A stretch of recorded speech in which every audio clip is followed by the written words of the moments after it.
Hhayi, ngithanda ukubingelela kubabukeli bonkana esizweni sakithi sakaMthetho. Sibonga futhi ithuba lokuthi siqhamuke sizovela lapha ekhaya kwaSoso lo mcimbi omkhulu omungaka owenziwe namhlanje. Lona thuba eliyinqayizivele kuthina emphakathini esingavamisile ukuthi silithole. Sibonga khona ukuthi sihlanganise umphakathi singamaciko nawo lo mcimbi lo uwona owenza ukuthi kuhlangane abantu sisonkana emphakathini, community yonke.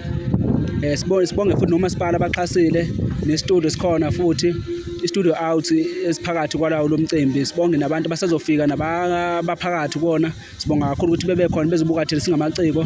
Kuyasithokozisa kakhulu lokho ukuthi sibe khona singamaciko ophathwa lo mcimbi lona. Igama lami nguLinathi wakhona phosa kaMthetho eDondota. Ngumculi amaskandi impela nje, umfana odlala ingoma.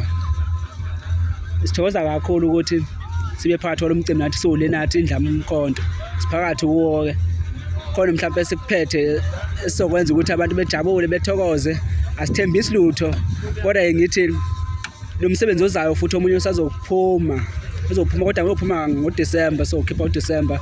Ngiyathemba ukuthi abantu bazowuthokoza njengalo sebewuthokozelile futhi bawulalela abantu abaningi ey'nkundleni zokuxhumana, bawuphostayo, bawudlalayo.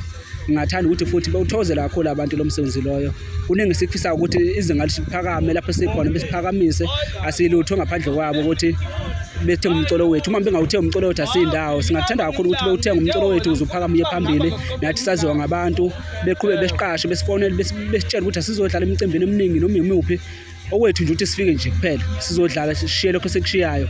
Igama sibaleke ukuthi liphakame igama nendawo yangakithi umphakathi wangakithi uphakame nawo. Siyafisa ukuthi usenzele okuhle nathi siwenzele okuhle, sibambisane emphakathini sibe into eyodwa, sibumbane ukuze sikwazi ukuthi sikhule nesigodi sikhule sibe into eyodwa emphakathini. Ngiyabonga kakhulu.